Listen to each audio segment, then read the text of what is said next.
Assalamualaikum warahmatullahi wabarakatuh.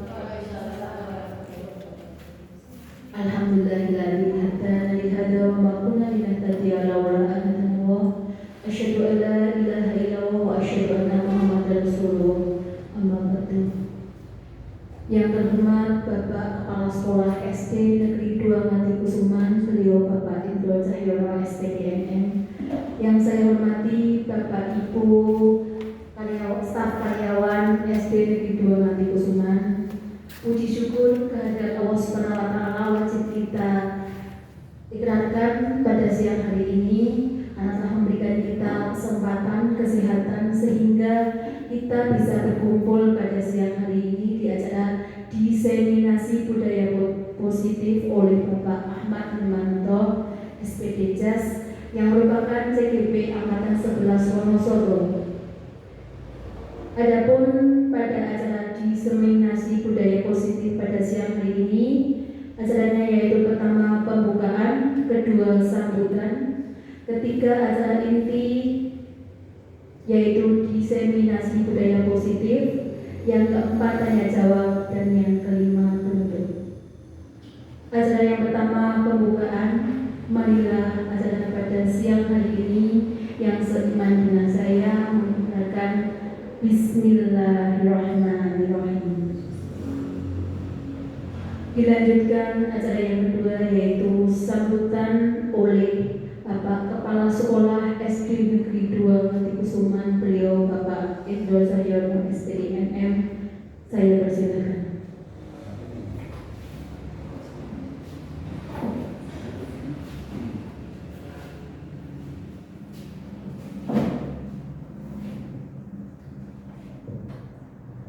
Terima kasih waktu yang diberikan oleh saudara pembawa acara. Tidak mengurangi hormat saya pada Bapak Ibu. Izinkan saya mengawali dengan mengucapkan selamat siang menjelang sore. Selamat siang. Amin dan sejahtera dari Tuhan Yang Maha Esa kiranya melingkupi Bapak Ibu dan saya sebagai insan agamis dan Pancasilais.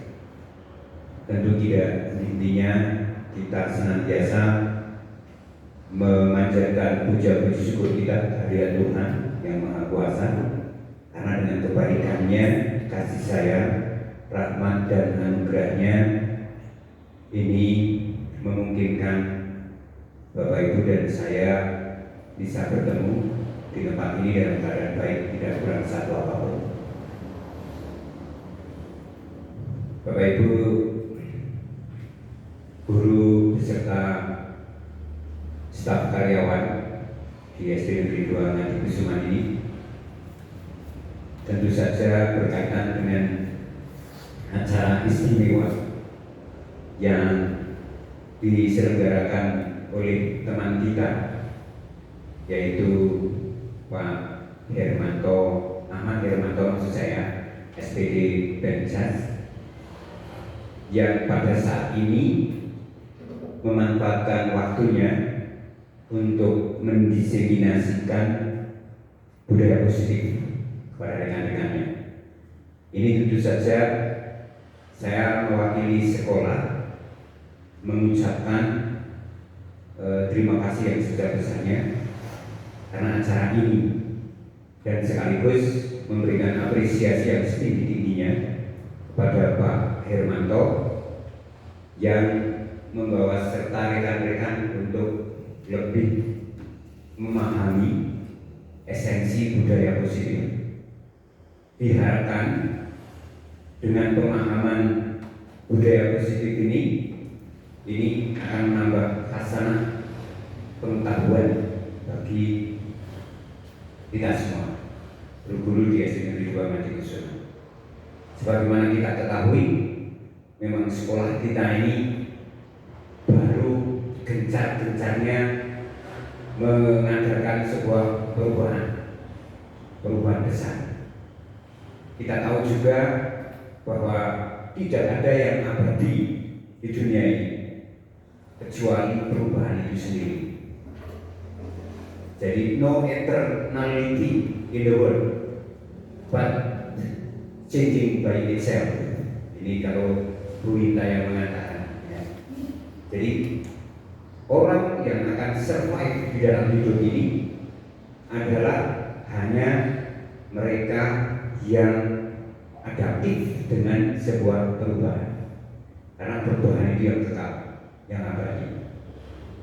Ketika manusia tidak mau menyesuaikan diri dengan perubahan, maka sudah pasti akan tertinggal. Kembali kepada esensi atau substansi yang Pak Ahmad Hermanto tawarkan kepada kita, sekalipun kita konten aslinya belum tahu, karena isi daripada budaya positif itu tentu ada pada slide per slide yang telah dibuat Pak Anton. Kita belum tahu. Tapi kalau bisa kita asumsikan bahwa budaya positif itu tentu saja adalah sebuah kebiasaan kolektif yang bersifat positif. Karena akar daripada budaya itu sendiri sebetulnya adalah sebuah behavior, perilaku, attitude, afektif dari individu per individu. Jadi ketika setiap individu itu memiliki kebiasaan positif dari individu itu, maka kemudian akan terbentuk sebuah kolektif daripada karakter yang ujung-ujungnya nanti kita barangkali ini nanti ada relevansinya dengan materinya Pak Anto. Ujung-ujungnya adalah budaya positif. Budaya adalah karakter kolektif yang stay dalam waktu lama, digunakan oleh kelompok masyarakat, dan itu sudah menjadi kaidah yang disepakati bersama. Ini asumsi daripada definisi saya. Jadi budaya kayak gitu. Ketika ada akumulasi karakter, behavior, afektif, attitude, perilaku yang telah digunakan oleh individu dan sekelompok individu itu bersama dalam sebuah wilayah, maka itu yang disebut dengan budaya. Kita mengenal ada budaya Jawa, ada budaya dan sebagainya. Itu sebetulnya adalah berbicara tentang kolektif daripada perilaku yang dilakukan oleh sebuah kelompok etnis bangsa. Itu saja dulu. Sekali lagi apresiatif pada Pak Anto, dan saya selalu mahasiswa di sini berharap kepada Bapak Ibu memanfaatkan ini sebagai tambahan pengetahuan dan akhirnya mungkin bisa diterapkan di dalam kerja kita masing-masing. Mohon maaf atas banyak kekurangan dan saya kembalikan kepada pembawa acara. Terima kasih. Terima kasih atas sambutan yang diberikan. Dilanjutkan dengan acara yang ketiga, yaitu acara inti diseminasi budaya positif oleh narasumber kita, Bapak Ahmad Hermanto SPJ selaku CDP Angkatan 11 Kabupaten Wonosobo. Kepadanya kami persilakan.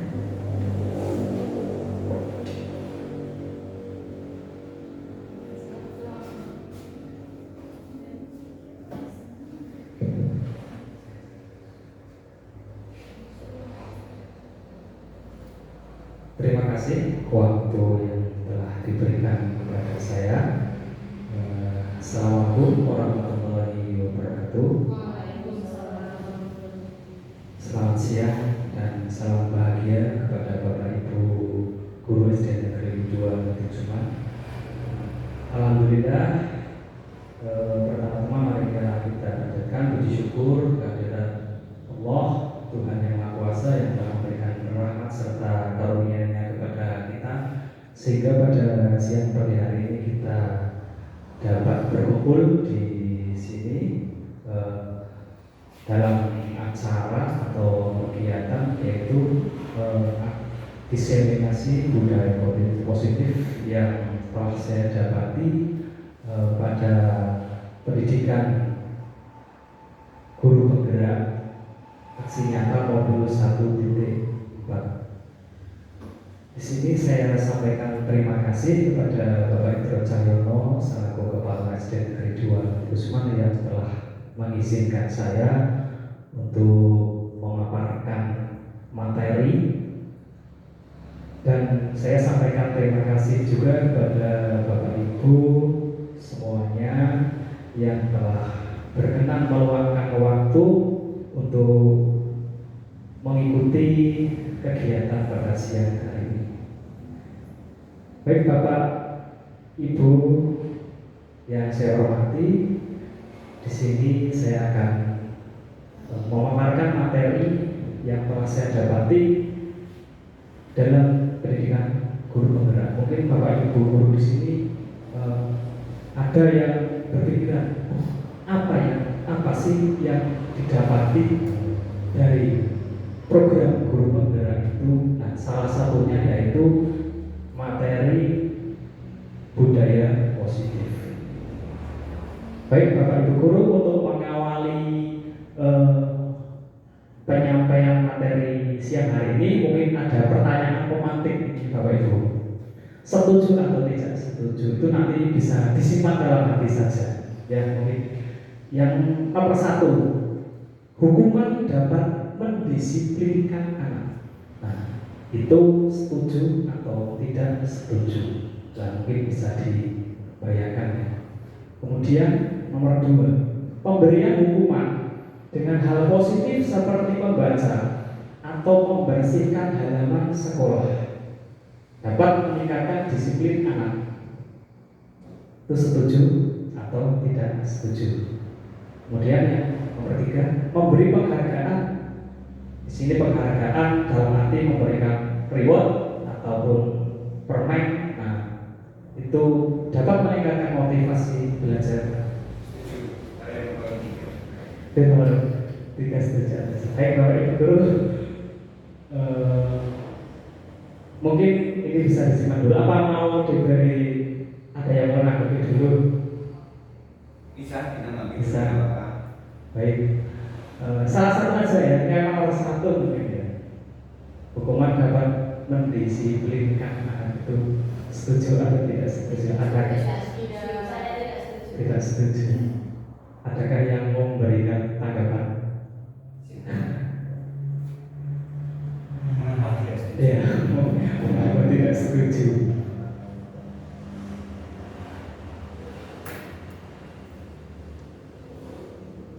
Baik. Ya. Baik. Mengapa hukuman dapat mendisiplinkan anak? Saya tidak setuju.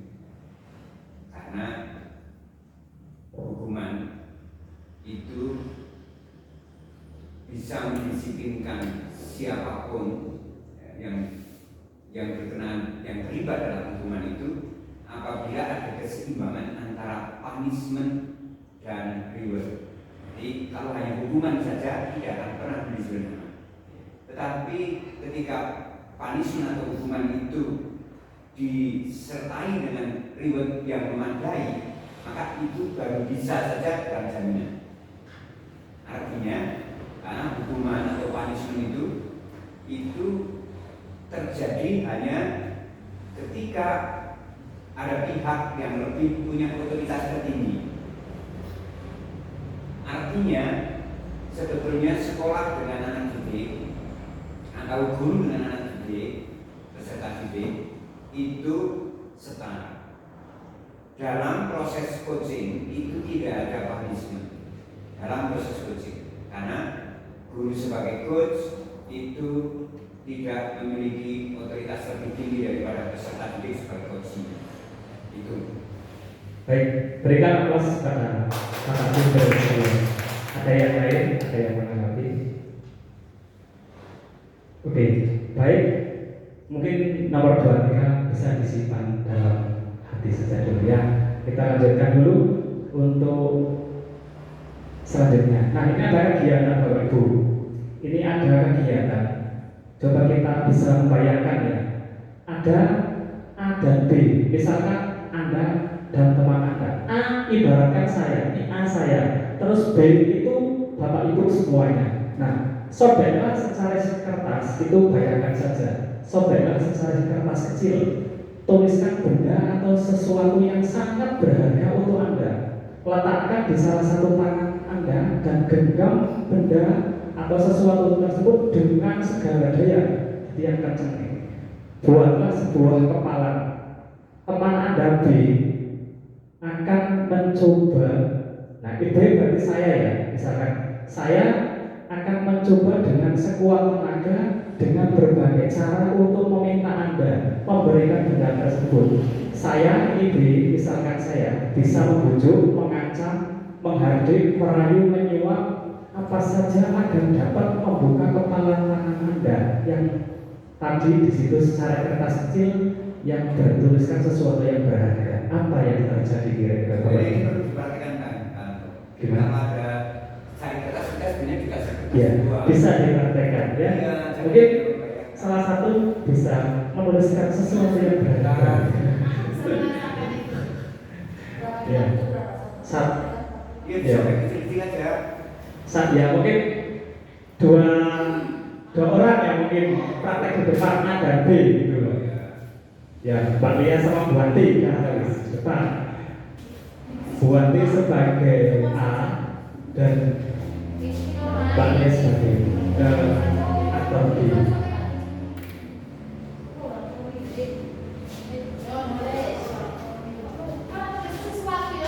Ya, ibaratkan sesuatu yang berharga gitu saja. Ini diibaratkan satu aja, satu aja. Ini sesuatu yang sangat berharga pada diri Anda.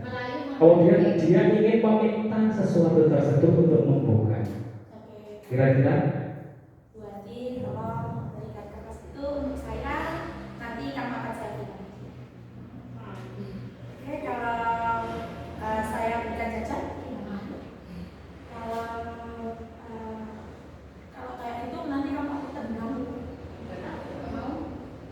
Pokoknya kalau Bisa nggak dengan mau paksaan. dilepas, pokoknya kalau nggak mau dilepas, aku bilangin ke orang tuaku kalau kamu itu pokoknya aku mau itu jadi milik aku.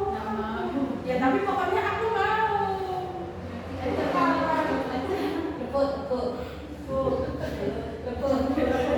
Pokoknya nanti kamu yang saya takut ajar yang kamu takut. Dan ya, hasilnya gimana? Mau buka nggak? Mungkin kalau diancam ya kita takut, mungkin saya bisa membukanya. Bisa. tapi saya Misalkan dengan tidak senjata ikhlas. tajam ataupun Saya bisa membukanya dengan paksa. berarti intinya bisa memberikan sesuatu yang berharga ini karena terpaksa ya Bapak Ibu. Jadi ini sudah mulai terhubung tadi ya sama kata pengantin. Jadi kita tidak bisa memaksakan sesuatu kepada orang lain sesuai dengan keinginan yang kita harapkan, gitu. Dan kita nggak bisa memaksa. Begitu Bapak Ibu. Kita lanjut. Nah, di sini kita masuk ke disiplin. Disiplin berasal dari bahasa Latin, disiplin, yang artinya belajar. Dalam budaya kita, makna kata disiplin dimaknai menjadi sesuatu yang dilakukan seseorang pada orang lain untuk mendapatkan kepatuhan. Kita cenderung menghubungkan kata disiplin itu dengan ketidaknyamanan. Karena, kalau tidak mengikuti aturan ini, saya akan seperti ini. Nah, biasanya seperti itu. Nah, sebagai pendidik, tujuan kita adalah menciptakan anak-anak yang memiliki disiplin diri sehingga mereka bisa berperilaku dengan mengacu pada nilai-nilai kebajikan universal dan memiliki motivasi intrinsik bukan ekstrinsik. Jadi intinya seperti itu ya Bapak Ibu. Kita berusaha untuk menciptakan anak memiliki disiplin dan motivasi intrinsik bukan ekstrinsik. Kuncinya di situ. Disiplin, kemudian disiplin positif merupakan salah satu cara penerapan disiplin yang bertujuan untuk menumbuhkan kesadaran serta memberdayakan anak untuk melakukan sesuatu tanpa ancaman maupun hukuman. Nah, ini seperti tadi. Kalau kita mengancam, memberi hukuman dengan ancaman, itu mungkin anak mau mengikuti aturan itu, tapi dengan terpaksa. Jadi seperti itu. Jadi itu anak akan melakukan sesuatu karena motivasi ekstrinsik, bukan intrinsiknya. Begitu. Kemudian motivasi perilaku manusia. Motivasi merupakan dorongan yang timbul pada diri seseorang secara sadar atau tidak sadar untuk melakukan suatu tindakan dengan tujuan tertentu. Nah, di sini menghindari ketidaknyamanan dan hukuman. Nah, ini murid melakukan disiplin diri karena takut dihukum. Ini merupakan motivasi ekstrinsik ya Bapak Ibu. Ini karena biasanya murid menghindari hukuman itu karena merupakan motivasi ekstrinsik. Kemudian mendapatkan imbalan atau penghargaan dari orang lain seperti tadi kuliah mempraktekkan, nanti kalau membuka saya kasih ini loh. Nah, ternyata Bu Ati tidak mau, saya nggak mau membukanya. Nah, karena itu apa? Itu merupakan sesuatu disiplin karena ini mendapatkan imbalan ini yang merupakan motivasi juga ekstrinsik bukan ekstrinsik. Nah, kemudian menghargai nilai-nilai kebajikan diri sendiri. Murid melakukan disiplin diri dengan sadar akan nilai kebajikan dirinya, ini merupakan motivasi intrinsik. Jadi kuncinya yang paling utama itu menghargai nilai-nilai kebajikan diri sendiri. Nah, bagaimana kita bisa menerapkan anak-anak untuk menghargai nilai kebajikan diri sendiri? Nah, jadi ada konsep disiplin dengan identitas gagal ya. Hukuman itu biasanya menyakitkan bagi anak. Anak merasa sakit karena misalkan suruh lari muter lapangan, suruh ini, dan anak itu merasa tidak nyaman karena hukuman itu. Murid takut karena diancam guru seperti ini dan merasa memaksa. Murid menyembunyikan kesalahan dan murid menjadi rendah diri. Jadi dengan kita memberikan ancaman, tekanan kepada murid akan menjadi rendah diri. Yang kemudian penghargaan. Di sini penghargaan itu lebih ringan dari hukuman, tapi di sini kurang efektif atau tidak efektif karena akan merusak hubungan. Misalkan saya selalu memberikan permen atau uang kepada si A yang telah melakukan sesuatu dengan baik, misalkan mengerjakan PR atau apa, ini saya kasih permen. Sewaktu-waktu kalau saya tidak memberikan permen kepada anak tersebut pasti menjadi bosan sama saya karena saya biasa memberikan permen apabila anak tersebut melakukan sesuatu yang saya harapkan. Jadi ini kurang efektif karena itu termotivasi dari saya yang memotivasi. Jadi motivasinya termasuk motivasi ekstrinsik, mematikan kreativitas. Karena sifat ini katakan ketergantungan, menghukum dengan sistematik, merangsang hak menghargai dirinya. Nah, anak tidak akan kurang menghargai dirinya karena selalu terdorong oleh penghargaan itu dari orang lain. Jadi seperti itu. Kemudian konsep disiplin pendekatan restitusi. Nah, Bapak Ibu bertanya, restitusi itu apa? Restitusi itu adalah proses menciptakan kondisi bagi murid untuk memperbaiki kesalahan mereka sehingga mereka bisa kembali pada kelompok mereka dengan karakter yang lebih kuat. Ini menurut Gosen tahun 2004. Ciri-ciri restitusi itu bukan untuk menebus kesalahan, namun belajar dari kesalahan. Jadi menganggap kesalahan itu adalah sesuatu proses untuk belajar. Kemudian memperbaiki hukuman, tawaran bukan paksaan. Menuntun untuk melihat ke dalam diri, mencari kebutuhan dasar yang mendasari tindakan. Kemudian menguatkan dan fokus pada solusi. Jadi fokusnya pada solusi bukan pada hukuman pada anak yang melakukan kesalahan. Nah, ini contoh kecil ya. Contoh kecil kasus siswa yang sering tidak mengerjakan PR. Ini kalau hukuman biasanya guru menghukum siswa tersebut misalkan hormat bendera selama 10 menit. Nah, ini guru marah-marah dan murid menjadi takut. Ini bedanya sama konsekuensi. Konsekuensi lebih ringan. Guru memberikan konsekuensi untuk mengerjakan PR-nya saat istirahat atau dikerjakan sebanyak 3 kali lipat, atau guru tegas dalam siswa menghormati aturan.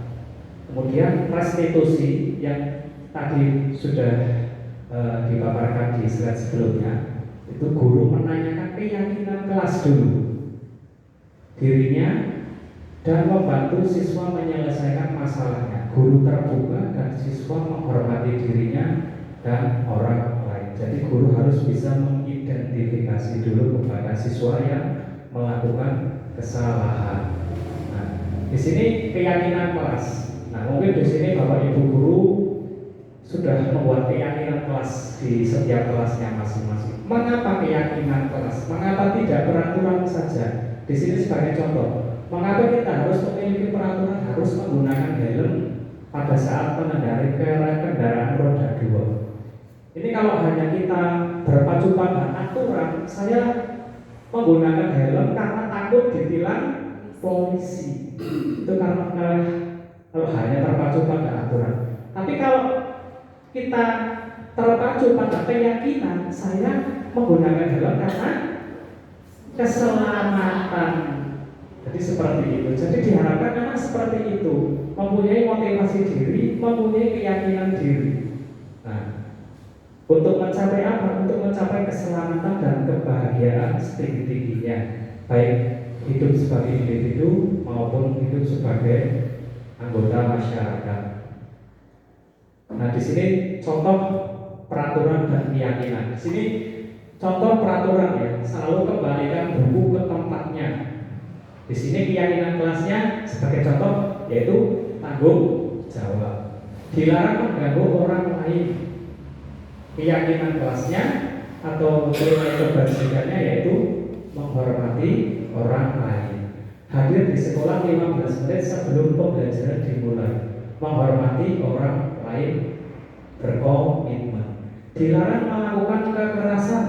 Nah, ini keyakinan kelasnya keselamatan atau menghormati orang lain.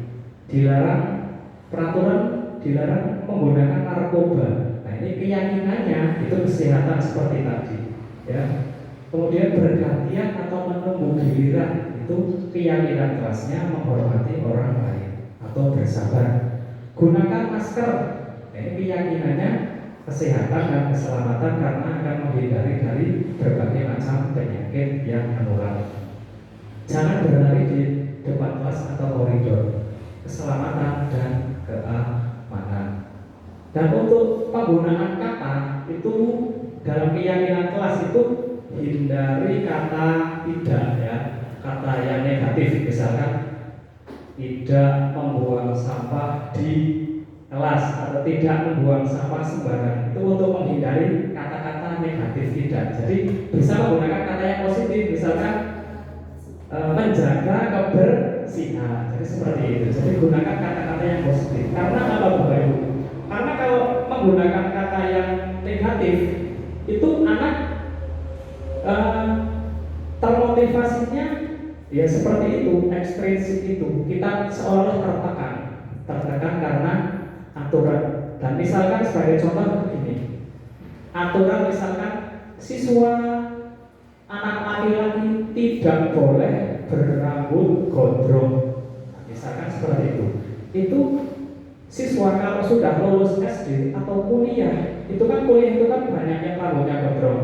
Itu anak pasti akan membandingkan, wah, biar kan SD orang oleh gondrong, saya ingin harus gondrong lah, karena sudah kuliah. Jadi bisa seperti itu. Tapi kalau di peraturannya sudah menggunakan kata-kata positif, menjaga kerapian. Berarti kalau kaitannya dengan rambut gondrong misalkan kerapian diri itu misalkan. Jadi anak itu akan termotivasi karena kerapian. Nah, itu akan membawa dampak jangka panjang, misalkan sampai kuliah pun aturannya misalkan boleh gondrong, karena sejak kecil sudah terbawa aturan kerapian itu, maka akan terbawa motivasinya sampai jangka panjang. Seperti itu. Kemudian bagaimana membentuk keyakinan kelas?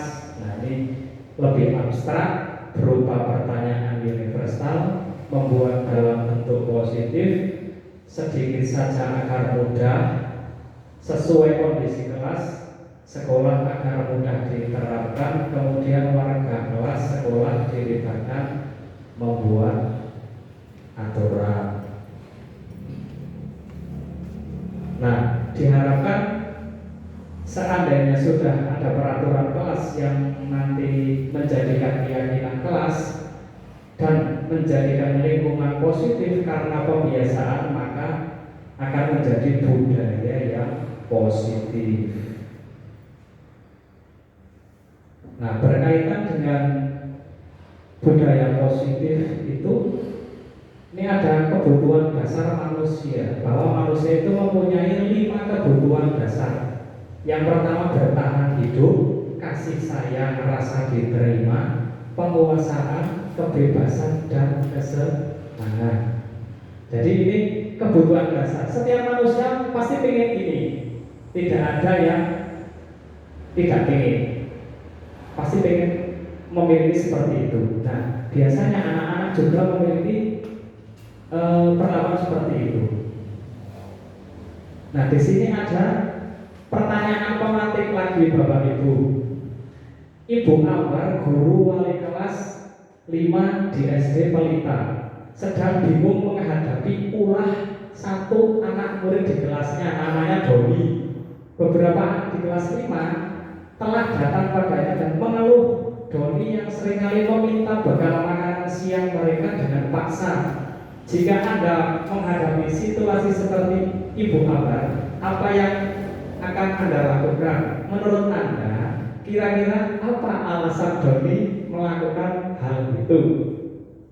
Coba, apa yang ada yang bisa menanggapi? Apa yang menjadi alasan Doni melakukan hal itu? Mengambil makanan teman-teman di kelas secara paksa, berarti mencuri kan itu, sesuai dengan kebutuhan dasar manusia.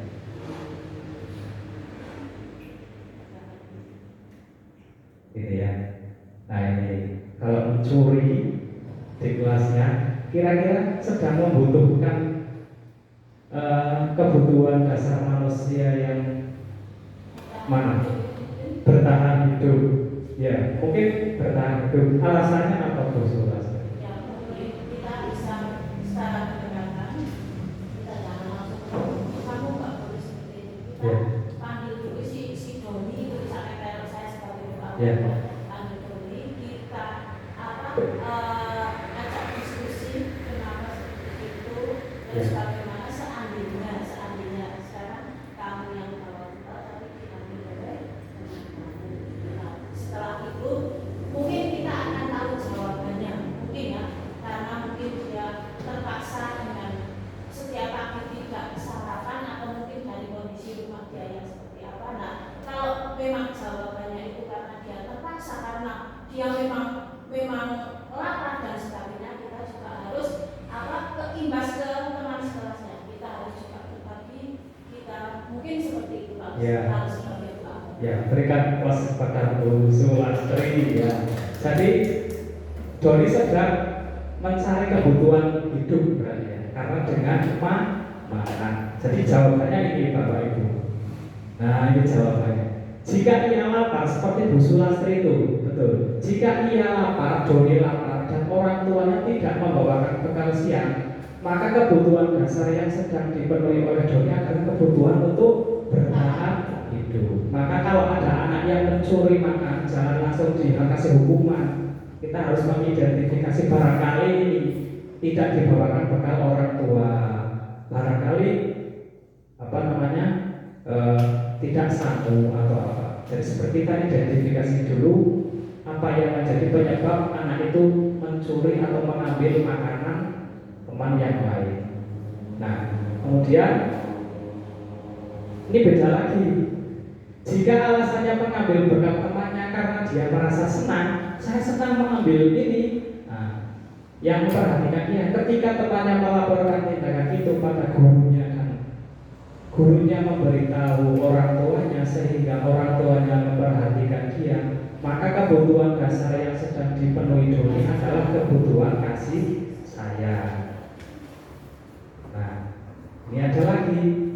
Apabila jawaban Doni yang mengambil makanan itu merasa hebat karena temannya carut takut dan dia menuruti keinginannya, maka sebetulnya Doni sedang berusaha memenuhi kebutuhan dasar akan kekuasaan. Biasanya ini anak-anak sing geng. Nah itu butuh, memang dia sedang berproses mencari kekuasaan itu. Mungkin guru bisa mengarahkan untuk kegiatan-kegiatan yang lain.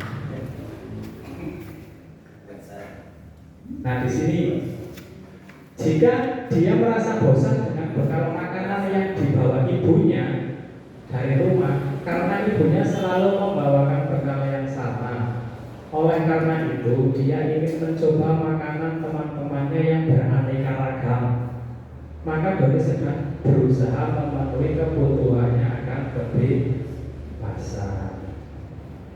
Nah jadi seperti itu. Nah kemudian bila Doni menjawab, ia melakukan karena iseng saja dan ia menikmati ekspresi wajah teman-temannya yang kesal karena diambil makanannya dan menurut dia ekspresi teman-temannya itu lucu, maka berarti Doni sedang berusaha memenuhi kebutuhannya akan kesenangan. Jadi kita sebagai guru diharapkan untuk jangan selalu langsung menghukum anak yang melakukan sesuatu, ya. Kita harus bisa mengidentifikasi apa yang menjadi kebutuhan dari anak melakukan sesuatu tersebut.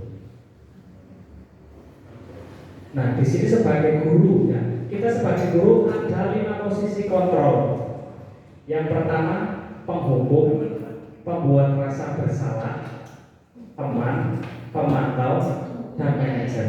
Jadi ini peran kita sebagai guru itu ada 5 sebagai posisi kontrolnya. Kita akan melihat video, ya, nonton video habis ini. Nah ini penghukum, ya, kita bisa dengan dulu.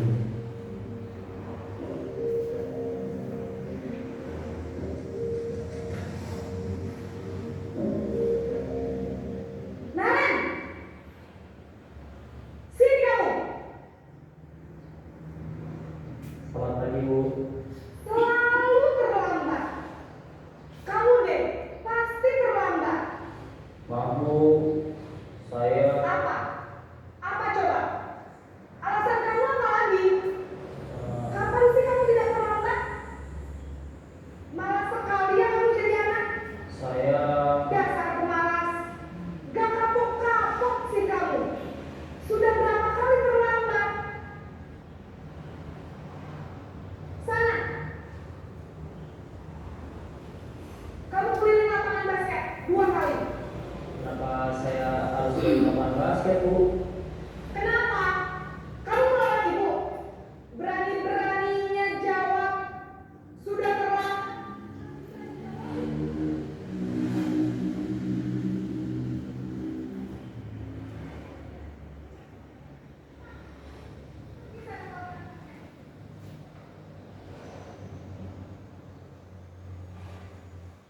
Nah, ini sebagai posisi kontrol penghukum. Nah, ini biasanya guru menghardik, menunjuk, membentak, dan hukumannya bisa verbal, fisik, seperti tadi berkeliling memutari lapangan. Ini akan berdampak bagi murid menjadi biasanya pendendam. Murid akan biasanya dendam karena disuruh gitu sama ibu itu loh. Terus murid akan tidak menyukai guru atau mata pelajaran yang diambil. Jadi akan berdampak seperti itu, Bapak Ibu. Kalau sedang akan berada pada posisi kontrol penghukum. Nah, kita lanjutkan. Nah, ini posisi pembuat merasa bersalah.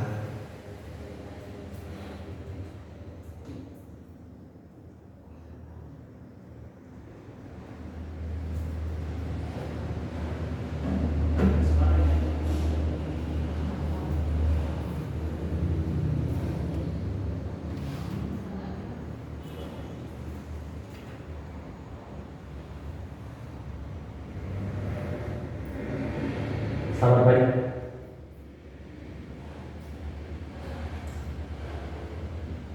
Ibu.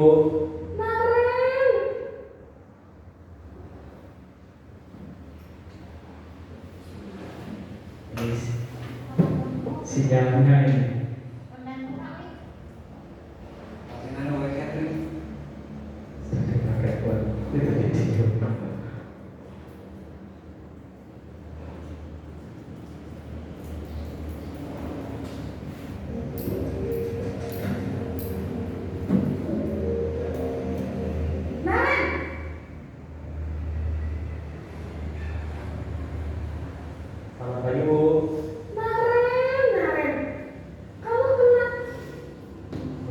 Jadi ini maaf Bapak Ibu nih.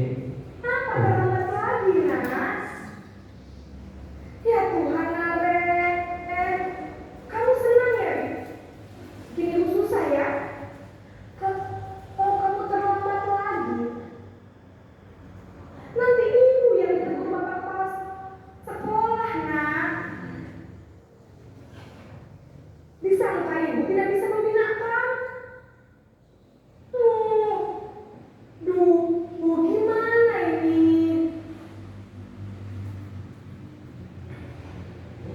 Maaf Bu. Gusti. Naren.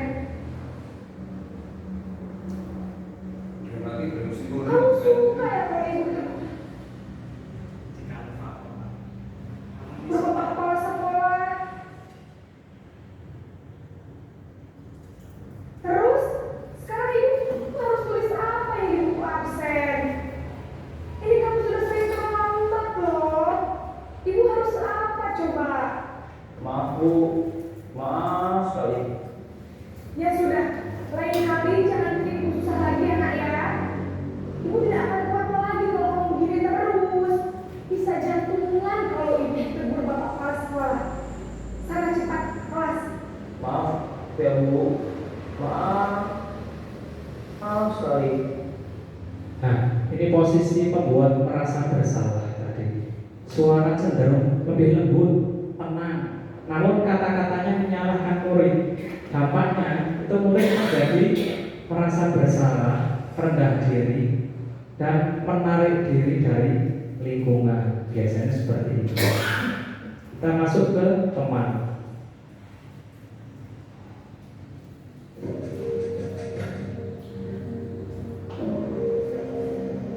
Naren,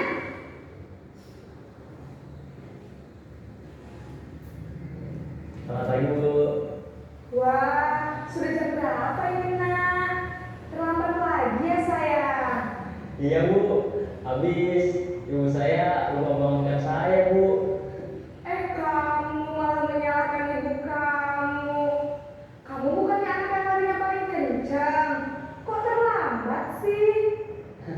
Iya Bu, saya memang terlambat bangun tadi. Jadi biarpun saya lari kencang, tetap gak kesenjat Bu. Ya sudah sana, nanti lain kali larinya lebih kencang lagi ya. Biar gak terlambat lagi. Bikin senang ibu, demi ibu. Bisa kan? Bisa lah Bu. Ya sudah sana masuk kelas. Ibu beresin urusan absen kamu. Kamu ini ada salah jam. Nah, pada posisi kontrol berteman, ini suara guru ramah nilai, cenderung bersenda guru untuk menghangatkan suasana. Tapi ini juga akan berdampak pada murid. Murid akan tergantung pada satu orang itu. Murid tidak mandiri dan tidak berpikir untuk diri sendiri, karena termasuk dalam motivasi ekstrinsik seperti tadi, karena ketergantungan dari guru tadi. Kemudian ini pemantau, posisi pemantau. Naren,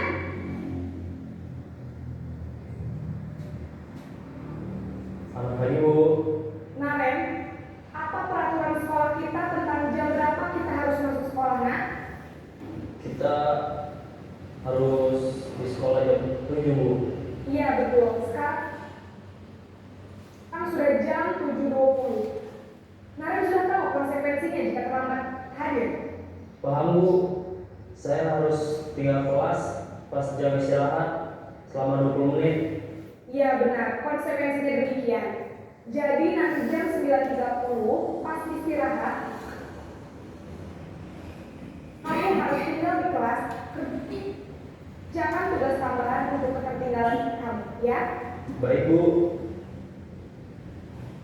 Nah, ini pada posisi pemantau, ini seorang pemantau akan bersuara datar, tidak emosional, tidak bersenda gurau ataupun suara tinggi. Tercipta identitas diri positif atau berhasil. Tapi ini perlu memantau dan mengawasi pada saat murid diberikan sanksi. Nah, ini berdampak pada muridnya menghitung konsekuensi dan hadiah tanpa memahami sepenuhnya nilai-nilai kebajikan yang dituju, dan tidak sepenuhnya mandiri itu karena ada konsekuensinya. Nah, kita masuk ke posisi manajer.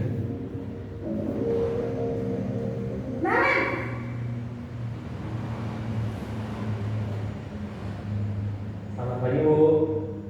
Selamat pagi Naren. Maaf Bu, saya terlambat. Iya, sekolah masuknya jam 7, sekarang sudah jam 7.20. Jadi sekarang bagaimana ini Naren? Maaf Bu, saya lupa setel alarm saya semalam. Baiklah, menurut kamu, keyakinan sekolah yang mana yang perlu kamu tingkatkan? Menghargai diri sendiri dan orang lain mungkin ya Bu. Setuju. Jadi, apakah Naren meyakini prinsip saling menghormati tersebut? Iya Bu, saya meyakininya. Apakah Naren bersedia memperbaiki masalah keterlambatan ini? Bersedia Bu. Bagaimana kamu akan memperbaiki masalah keterlambatan ini? Saya akan coba untuk tidak lupa menyetel alarm saya Bu. Baik, kalau Naren lupa menyetel alarm di rumah, ada orang yang kira-kira bisa bantu mengingatkan tidak? Ada Bu, kata saya, Kak Emma. Ada lagi selain Kak Emma? Selain Kak Emma, ada ibu saya. Baik, jadi yang mengingatkan Naren adalah Kak Emma dan ibu kamu ya? Kira-kira akan mulai setel alarm kapan nih Naren? Setelah pulang sekolah, akan segera saya lakukan. Baik, jadi Naren akan setel alarm untuk bangun besok pagi dan akan diingatkan oleh kakak dan ibu dan lainnya. Ada lagi yang mungkin perlu dilakukan Naren agar tidak terlambat bangun lagi? Tidak ada Bu. Baik Naren, terima kasih untuk kerjasama kamu. Sekarang kamu perlu balik ke kelas untuk belajar. Baik Bu. Terima kasih. Nah, ini posisi manajer ya. Jadi dari 5 posisi kontrol yang tadi sudah dipaparkan, kira-kira posisi kontrol mana yang paling sesuai sebagai untuk kita sebagai seorang yang berprofesi guru, manajer ya, karena di situ kita mengaitkan dengan keyakinan yang sudah disepakati bersama, yang nantinya akan memotivasi anak untuk melakukan sesuatu karena dari diri sendiri, bukan dari orang lain. Jadi seperti itu. Nah, ini posisi manajer tadi, suaranya netral, tidak emosional, tidak terlalu ramah dan tidak bernada tinggi, tercipta identitas positif berhasil. Guru akan dengan tulus mengajukan pertanyaan-pertanyaan bermakna agar terbuka pikiran murid. Guru membimbing murid untuk memecahkan masalahnya secara mandiri. Dampaknya ini murid akan mandiri, percaya diri dan dapat memecahkan masalah yang tadi sudah dibimbing atau diarahkan oleh gurunya. Nah, tadi sudah dibahas restitusi. Nah, ini kita masuk ke segitiga restitusi. Nah, segitiga restitusi ini adalah cara atau tahapan-tahapan dalam melakukan tindakan menangani anak yang mempunyai masalah tersebut. Yang pertama tahapannya menstabilkan identitas, validasi tindakan yang salah.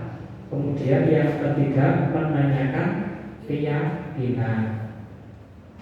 Nah, ini langkah-langkah penerapan restitusi tadi seperti yang sudah diterapkan Ibu Guru tadi pada video kontrol manager ya. Itu yang pertama, identitas, menstabilkan identitas. Itu untuk membuat anak yang merasa gagal karena berbuat salah menjadi positif terhadap dirinya. Ini contoh-contoh kata ya. Misalkan ada anak bermasalah, ini bisa digunakan kata-kata seperti ini. Berbuat salah itu tidak itu hal yang manusiawi. Tidak ada manusia yang sempurna. Bapak Ibu juga pernah buat salah. Kita pasti bisa menyelesaikan permasalahan ini. Bapak Ibu, kita tidak tertarik untuk mencari tahu siapa yang benar, siapa yang salah. Nah, ini biasanya terjadi karena anak berkelahi. Bapak Ibu lebih tertarik untuk menyelesaikan masalah. Kalau kamu menyalahkan dirimu sendiri terus menerus, apakah kamu bersikap baik pada dirimu sendiri? Nah, tujuan langkah pada tahapan menstabilkan identitas ini untuk meredakan emosi anak. Jadi anak misalkan berkelahi atau berkelakuan memukul temannya, kalau guru melakukan tahapan dengan membuat pertanyaan seperti ini, anak emosinya akan mereda. Ini tujuan seperti itu, menstabilkan identitas anak itu. Nah, kemudian masuk ke tahap yang kedua. Tahap kedua, validasi kebutuhan. Nah, berkaitan dengan kebutuhan hidup tadi. Nah, kita identifikasi anak, kenapa anak melakukan kesalahan itu. Nah, di sini validasi kebutuhan membantu murid mengenali kebutuhan dasar yang ingin dipenuhinya ketika melakukan kesalahan itu. Pada dasarnya setiap tindakan manusia tujuannya adalah memenuhi kebutuhan dasar. Apakah itu penguasaan, kebebasan, kasih sayang dan rasa diterima, kesenangan atau bertahan hidup. Nah, ini bisa dengan menggunakan kata-kata seperti ini sebagai contohnya. Kamu bisa saja kan melakukan hal yang lebih buruk, tapi kamu tidak melakukannya, kan? Kamu pasti punya alasan mengapa melakukannya. Nah, ini mengidentifikasi perbuatan anak itu. Kenapa anak melakukan, misalkan memukul temannya atau misalkan melukai temannya. Nah, itu kita tanya dulu mengapa alasannya ini. Terus apa yang penting bagi kamu? Kamu boleh tetap berusaha menjaga sikap itu, tapi tambahkan sikap yang lain yang baru. Maukah kamu belajar cara lain untuk mendapatkan yang kamu butuhkan tanpa harus memukul? Apa kamu bisa melakukan dengan lebih baik besok lagi? Nah, ini kemudian di tahap yang terakhir yaitu langkah-langkah untuk menanyakan keyakinan. Anak melihat kesalahannya dihubungkan dengan norma sosial dan nilai-nilai yang mendasari manusia berinteraksi dengan orang lain. Nah, di sini contohnya apa nilai yang kita percaya di kelas sekolah kita. Nah, ini biasanya kan sudah membuat keyakinan kelas pada tahun ajaran ya. Kemudian nilai-nilai universal apa yang telah kita sepakati. Kelas yang ideal itu seperti apa sih? Kamu ingin jadi anak seperti apa? Apa yang kamu rasakan? Ketika kamu melakukan itu, kemudian kamu menjadi orang yang seperti apa? Nah, ini biasanya pertanyaan-pertanyaan untuk meyakinkan anak untuk memperbaiki apa yang telah dilakukan, bahwa pada dasarnya kesalahan itu harus dibuat menjadi sebuah pelajaran. Jadi dari kesalahan itu bisa menjadi sebuah pelajaran yang bermakna agar anak tidak melakukan hal-hal yang tidak diinginkan lagi. Nah, terima kasih. Demikian yang dapat saya sampaikan. Kurang lebihnya saya mohon maaf, dan mungkin ada yang mau ditanyakan atau mau ada yang kurang jelas, nanti mungkin bisa ditanyakan, dan mungkin yang lain bisa menjawab atau menanggapi. Kalau ada yang mau ditanyakan terkait dengan materi yang sudah disampaikan di depan, terima kasih. Kita kasih boleh dulu.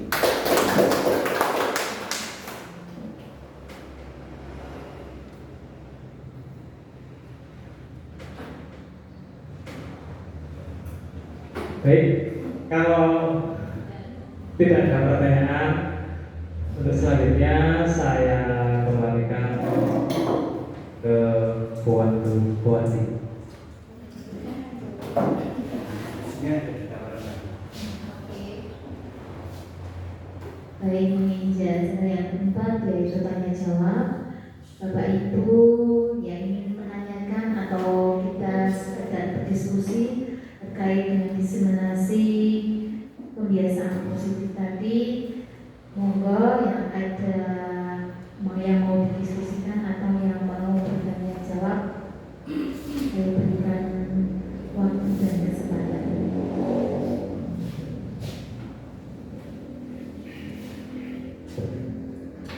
Ya Bapak Ibu, ternyata kita punya teman yang luar biasa. Kita kasih terus lagi. Ini menyentuh sekali materinya.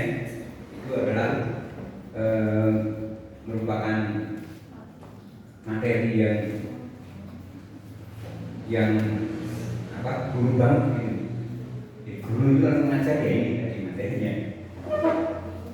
Sekalipun saya belum pernah komunikasi dengan Pak Anto tentang materi ini, sebetulnya di awal tadi tepat loh. Jadi kalau punishment itu harus jalan dengan reward ya.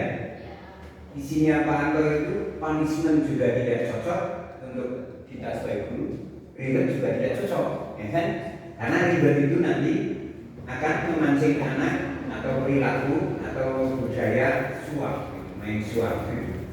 Mau berbuat ini itu karena dia disuap.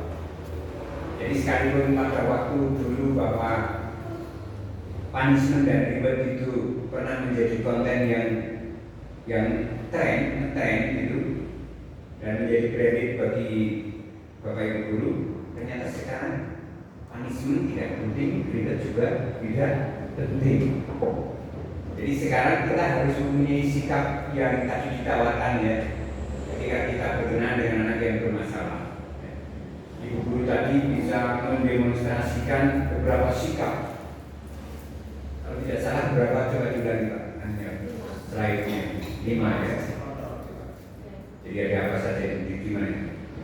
Ini penting ini dimasukkan ke mindset kita itu penting. Nah, ada kita sebagai penghukum. Posisi kontrol kita itu sebagai penghukum, pembuat rasa bersalah, sebagai teman, pemantau, manajer. Sebagai teman ini mendingan ya, karena sebagai teman itu kita ini sebetulnya coaching ini, tetapi ternyata masih kalah dengan sebagai manajer ya. Sebagai teman itu coaching, karena antara coach dengan coaching tidak boleh tidak berimbang. Guru adalah mitranya. Tadi saya sempat berpersepsi bahwa sebagai teman yang terbaik, ternyata yang paling baik adalah guru sebagai manajer. Karena manajer itu memotivasi dari dirinya. Ya, itu satu. Yang kedua, kelemahannya sebagai teman kan anak tidak bisa mandiri, jadi ketergantungan kepada temannya itu. Jadi kita gandungan pada sahabatnya. Kalau itu guru sebagai yang mengusir sebagai sahabat. Ini baik sekali. Kita sudah mengerti sebagai penghukum, sebagai pembuat rasa bersalah. Biasanya di rumah tangga kita pun kadang-kadang kita terjebak di sini. Ya, ketika kita mendidik anak bagian. Jadi kadang-kadang orang tua bangga ketika bisa membuat anak itu merasa bersalah gitu. Padahal itu ternyata berbahaya pada saya membuat anak merasa bersalah. Anak-anak itu akan cenderung dia tidak percaya diri. Ya, jangan sampai membuat bersalah lagi dan sebagainya. Ini mumpung pelajaran anaknya masih kecil-kecil ya, belum terlambat. Pelajaran harus memposisikan diri sebagai manajer. Jangan sampai kita itu guru, kita hanya berdampak positif pada murid-murid kita saja. Paling penting lagi kepada anak kita ya. Sekalipun karena kita bekerja sebagai guru dan kita mencari makannya itu juga dibayar karena guru ya, kita harus menyamakan antara pendidikan di rumah tangga kita, di keluarga kita dan di kita sebagai guru. Terhadap murid-murid kita juga kita harus memposisikan murid-murid kita sebagai anak-anak kita. Nah Bapak Ibu, sekarang kita punya pengetahuan baru tentang posisi guru sebagai posisi kontrol, sebagai penghukum, sebagai pembuat rasa bersalah, sebagai teman itu masih penting, sebagai pemandu. Tetapi kalau menurut saya Minimal Bapak Ibu ketika mengajar harus sebagai teman dan sebagai manajer. Kalau bisa hindari sebagai penghukum, hindari sebagai pembuat rasa bersalah, dan sebagai pemantau. Ini pemantau kelihatannya akan lebih baik, ini tidak. Ini tidak berdampak. Karena pemantau itu membuat kebiasaan anak, tetapi pemantau itu akan membiarkan anak itu hanya diamati oleh guru, tanpa guru itu berdampak untuk mengkondisikan anak menjadi lebih baik. Jadi menurut saya ini yang paling kita harus sebagai teman, tetapi masih ada dampaknya, yaitu dampaknya adalah anak-anak kita akan menjadi ketergantungan kepada satu objek. Kalau sebagai manajer, anak-anak kita itu akan free menjadi dirinya sendiri, karena tugasnya manajer itu hanya mengarahkan, hanya memberi petunjuk, dan ada yang tidak boleh ditinggalkan, yaitu menjadi role model. Manajer kan pemimpin ya. Jadi ketika dia mengarahkan, mengkondisikan, memberi petunjuk, dia pun harus menjadi role model. Saya jadi teringat buku yang pernah saya baca, yaitu karangan Maxwell, yang judulnya adalah 360 Degrees Leadership Skill. Jadi 360 derajat kepemimpinan. Keterampilan memimpin 360 derajat. Ketika saya membaca buku itu, saya sangat terkejut karena pada dasarnya semua orang itu adalah pemimpin. Di sekolah ini sebetulnya yang disebut pemimpin dan kepala sekolah. Panjenengan punya posisi sebagai pemimpin di kelas. Tetapi sebetulnya 360 derajat itu adalah keterampilan memimpin dari segala posisi, dari segala kedudukan. Artinya setiap individu di sekolah ini sebetulnya mampu mempengaruhi siapa saja. Jadi karena kita menjadi pemimpin, Bapak Ibu guru sekalipun bukan kepala sekolah bisa mempengaruhi kepala sekolah. Artinya mungkin itu tidak langsung mempengaruhi kepala sekolah, tapi akan berdampak bagi kepala sekolah orientasinya kepada Bapak Ibu guru yang menjadi pemimpin tadi 360 derajat. Nah, pemimpin 360 derajat akan menjadi terlaksana ketika guru mampu memposisikan sendiri sebagai manajer. Saya tambah jawab atau tapi prinsipnya ini bermanfaat. Kondisi seperti ini akan lebih baik diteruskan. Saya kira tidak hanya Pak Anto saja setelah guru bergerak, tapi guru lain ketika punya materi bisa disaringkan kayak ini. Ya, sambil mengisi waktu jam 12 sampai kalau Bapak Ibu guru itu ada materi yang memang bisa ditularkan kepada teman lain, ini bagus sekali saya kembalikan di Bapak nanti mana ini? Oke, Bapak.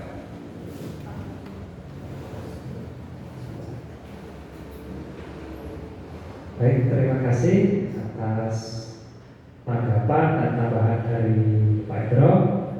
Nah, untuk mengakhiri kegiatan pada siang hari ini, maka kita tutup dengan bacaan Alhamdulillah.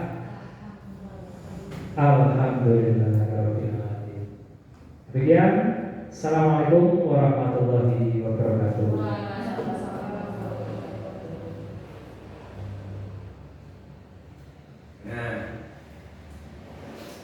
Media kayak gini kita dimanfaatkan untuk